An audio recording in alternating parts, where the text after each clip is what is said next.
The problem with the nail gun is it's not sinking the nails.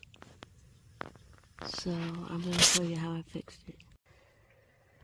Now, one thing you can check is take this back cap off and take the hex wrench that came with the tool, or just a regular hex, and just unscrew this one, and there's one on the other side.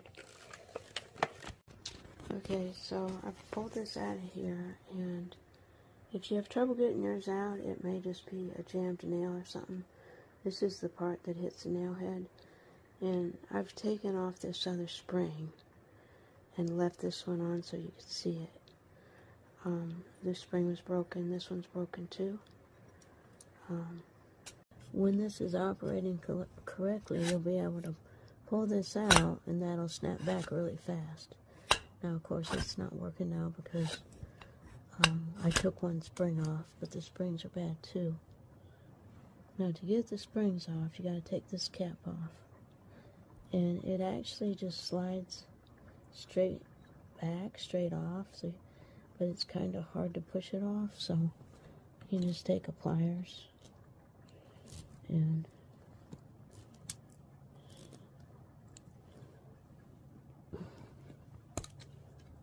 pull it off.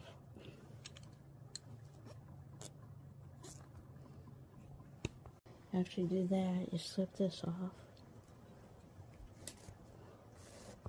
Just twist it. And then you pull the springs off. And you can see that spring is broke. So there's also a tiny washer here. It's just underneath the spring. I mean, it's just underneath this. You put this spring on, and then the washer, and then this. Now these bars need some cleaning, so I'm going to clean them up and put a little bit of silicone grease up and down them to about here, and that'll make these springs ride. Silicone grease doesn't run when it gets wet. I mean, when it gets hot, like Vaseline or oils would do. Okay, I've got the new springs here. They're OEM springs, and I'll leave the link in the description for you. And I've got these all oiled up now, and what I'm going to do is put the new springs on. One other thing I did, I forgot to mention, I cleaned this I cleaned everything with brake cleaner before I put the grease on. And when you put the grease on these, be careful you do not get any grease on this, because this works on friction. Now, I noticed on this new spring that there's purple color on one end of it, and the spring seems tapered. It seems a little bigger on this end as far as diameter. So you want the biggest diameter of the spring on this side. You want the spring to be movable here. Right. And so, alright, I'm going to put my washer on here.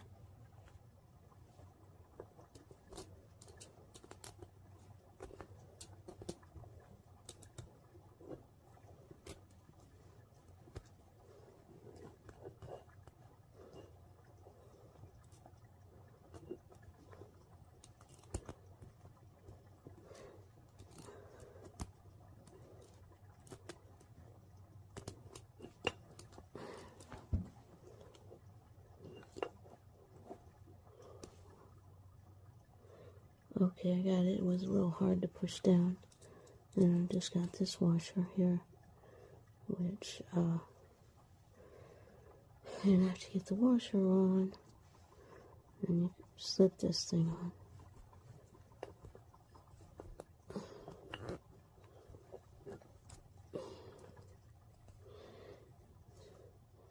Now, if your springs aren't broken, they might still work if you just push this up to about here, and that will tighten the springs.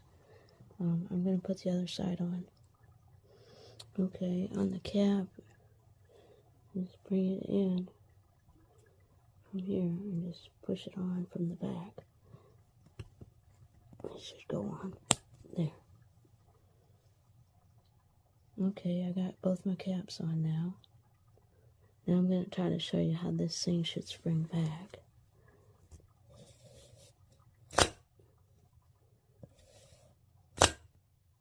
Like that. Now before I put this back in, when you do put it back in, you want the 2 screws on the bottom. Now I've taken this cap off, but you don't have to. Those 2 screws on the bottom. And this goes in and runs on 2 rollers that are inside. Well, let me show you that. There's a little screw right here. You take that out, which I've already done. Pull this up. This will push down and off. While on a hard surface, you can take 2 pliers and kind of pry that out and push the spring down. Just be careful you don't bend these tangs. Okay, up top here, you just take the hex wrench, and if you don't have the one that came with the tool, it's just a regular hex. I'm not sure what size. But what you want to do is unscrew this one and this one. And also on the bottom of the magazine, there's this one here on the handle, which takes the same wrench. And once you get those off, this falls off.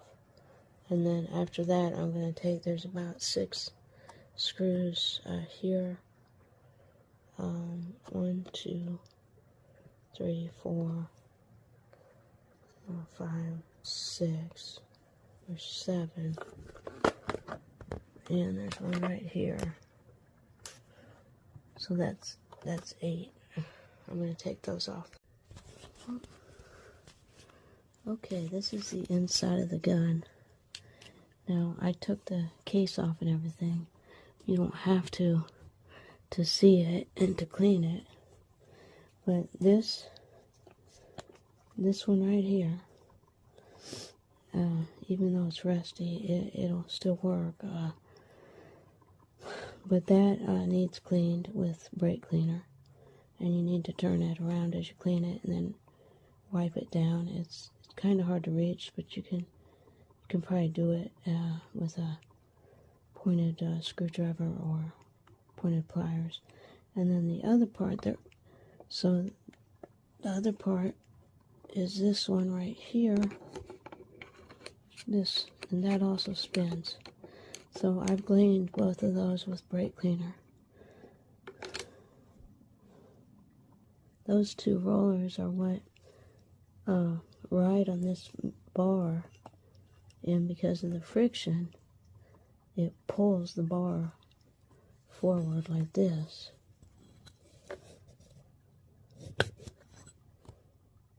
And I still haven't figured out exactly how this works, but this is a selonoid, and that selonoid is engaged too and helps to pop things.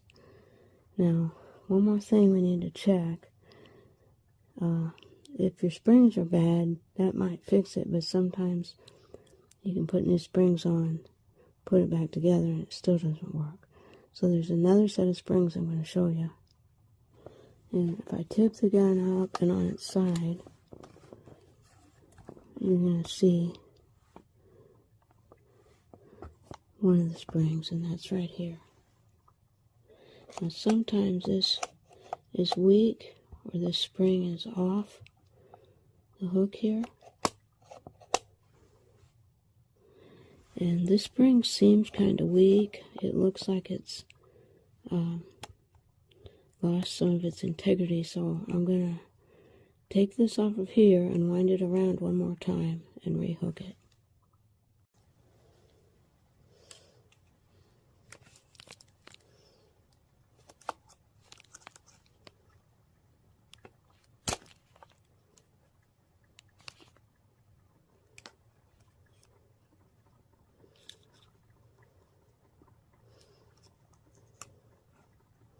Okay, I've got it reattached.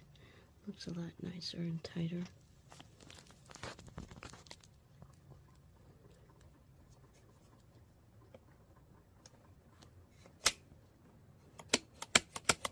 It's working better. So that was the right side.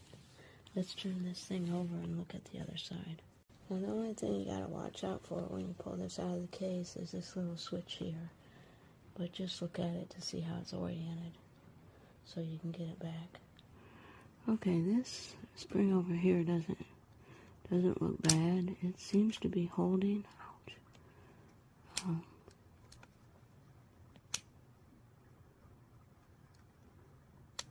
So I'm going to leave that one.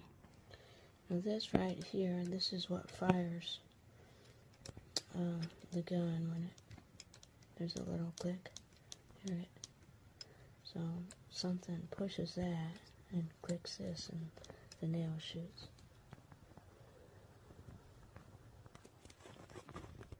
Okay, I'm going to put this back together and we'll see how it works. I'm using 3 1/4 inch nails with a ringed shank, and it's going into pressure treated wood. So that's quite a job for the gun. Let's see what it does.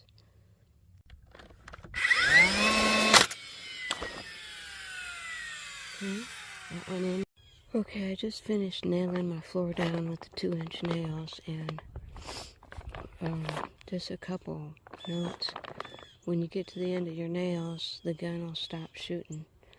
And also, if it doesn't shoot, sometimes taking the battery out can help, or doing the release lever. A couple times I didn't get my battery in all the way. Just remember, if you push down, you need to hear that motor. If you don't hear that motor, it's not going to shoot. And that's on that setting of 1.